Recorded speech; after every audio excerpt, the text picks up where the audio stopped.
Time is 10:41 on Thursday, December 31st, 2020, the very last day of the year. Would like to call this meeting to order, the 204th meeting of the EEPC. The first item on the agenda is approval of our minutes from November 19th, 2020. Can I have a motion? I move to approve the minutes.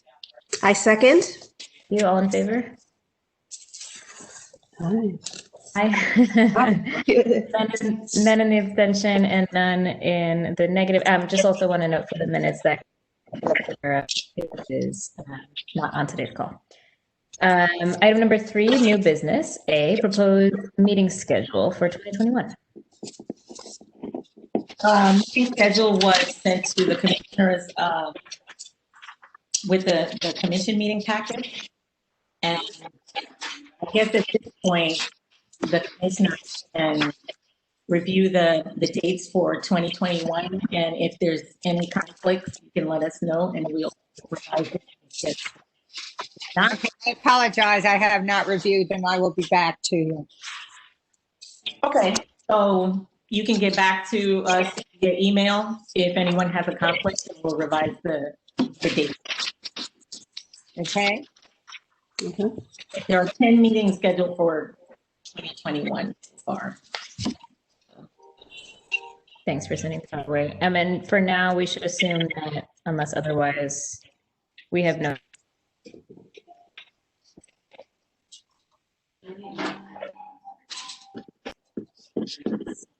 Something happened. Yeah, if people are not speaking, can they put themselves on mute? Because there's a whole lot of background noise. Yeah.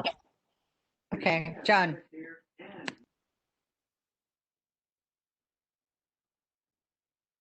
Sorry, I might have missed the response. My question was just, we should assume that meetings are happening via WebEx for the time being through. Right. Yes. Great.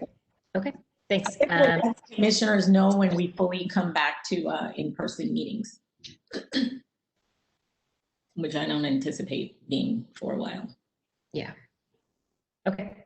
So we will review those and get back to the team if there are any conflicts. But everyone has the meeting agenda enclosed in the packet. Item B under new business is 2020 audit plan feedback survey. Okay, so I came up with the bright idea that we sent all of the agencies, I've been wanting to do this for a while, all of the agencies that we audited a survey so that they would have an opportunity to give us feedback. We're always open to learning from agencies' experiences. The questions, it's about 10 questions, sort of on a Likert scale of very good. What is it? I think excellent to not applicable. And I think there's one question that says needs improvement, and the agencies can then, they have an opportunity to write in exactly what improvement is needed. So we ask about things like, was the feedback relevant, timeliness of our response, things of that nature. So it's going to be interesting. The survey closes December 31st, today. So I think it's going to be interesting to hear what agencies have to say. I assume it went to the EEO officer, and that what you're hearing from when you say agencies, it's just the EEO department that's responding, not the legal department, not anyone else.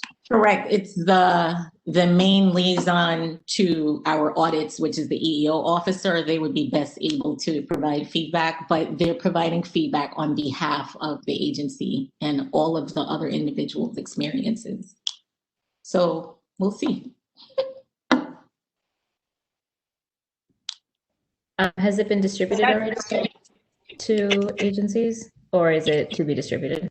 Yes, it went out, I think earlier this month. We gave the agencies about 3 weeks to respond. And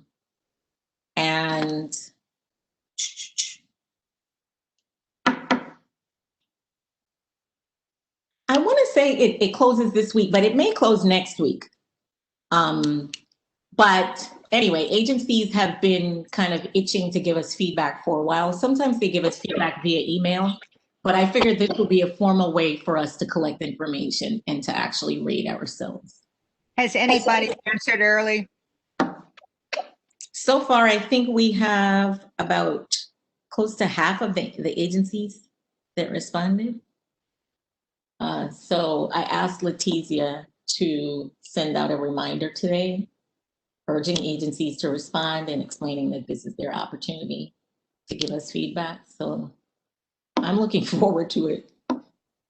Could we potentially put survey results on maybe like our February or March meeting, if that gives the commission enough time to? Sure, sure. Yep. Before you depart. So February or end of January. Yeah, I'll make sure that it should be in the next meeting, the January 28th meeting. Great. So we'll see. Thank you for doing that. Thank you for the update. Anything else on the survey before we jump to audit update? No, that should be it on the survey. Great. Okay. So item number 4 on the agenda for today, audit update. A is status of sexual harassment and response practices audits. So as we reported, we've completed 31 entities so far, which I'm excited about because given the circumstances that we've endured this year, that's pretty commendable for our small staff. So I just want to commend the staff. Everyone's been working really hard. Jen's been working really hard. The research department has been working really hard with that, contributing to audits and plus local law 13. So everyone's been working really hard, and I just want to recognize everyone's hard work. So we have 9 entities on the agenda today that the commission is going to vote on, and we'll handle that in the compliance update. Also, we started the 2021 audits. We have about, I think, 34 agencies on that. I don't want to give a number because I have to look that up, but I think we started about 34 entities for 2021. It was 34. Right. So we anticipate that by the end of 2020, we would have completed 50 entities. So we're in good standing for 2021 and for the next quadrennial cycle. One question. I noted that you had one more gone to the city council on sexual harassment, and we all know why. Have you heard from them? Has there been any response at all? Any horrified commentary? No, actually, I haven't heard anything from the city council, but because they were non-compliant in the last audit, we always say that we would come back within a year. That's the EPC standard practice.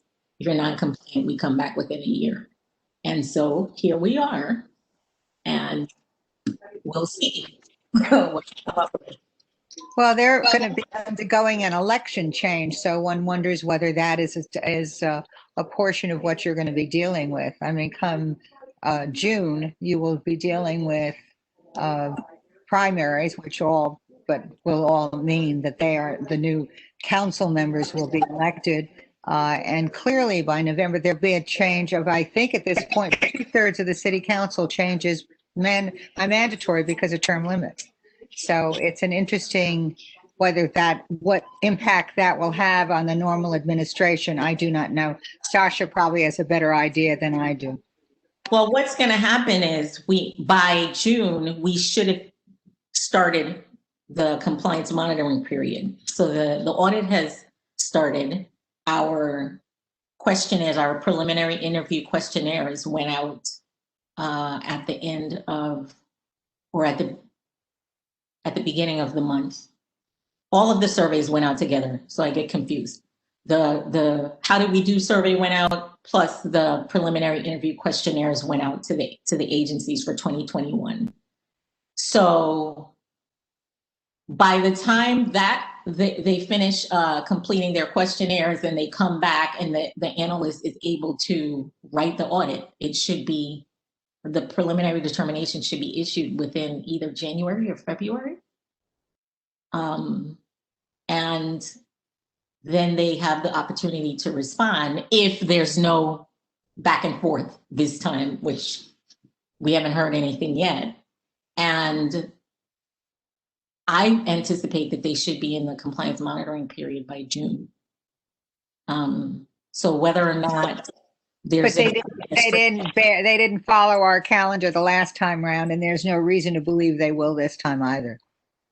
well, last time we had meetings to discuss what the process should be, and we had meetings over and over again. This time, I don't anticipate the same meetings because we've already discussed those issues. So I don't know. We'll see what happens. I don't know what else we can discuss at this point. I think we'll have a better idea of what level of cooperation we're going to get once we receive the PICs.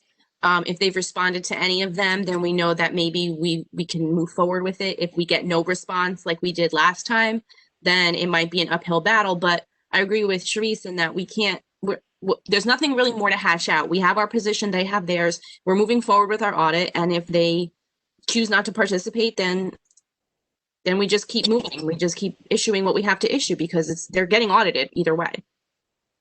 Right. And the purpose of this audit is to find out what progress has been made with regard to the corrective actions that we issued in the last audit, which is the majority of the corrective actions for the sexual harassment.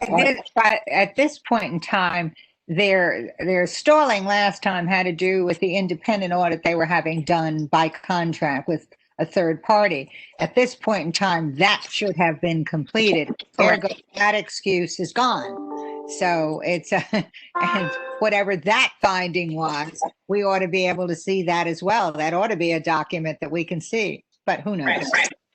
Correct. So, it depends on, like Jen said, it depends on what their responses are to our preliminary interview questionnaires. And if they do not respond or fail to respond, they will receive corrective actions.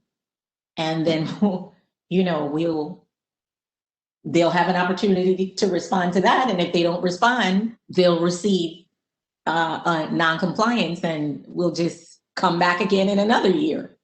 I mean, that's the ebb and flow of the relationship here. So. Got it. It is what it is. I don't know what else to say.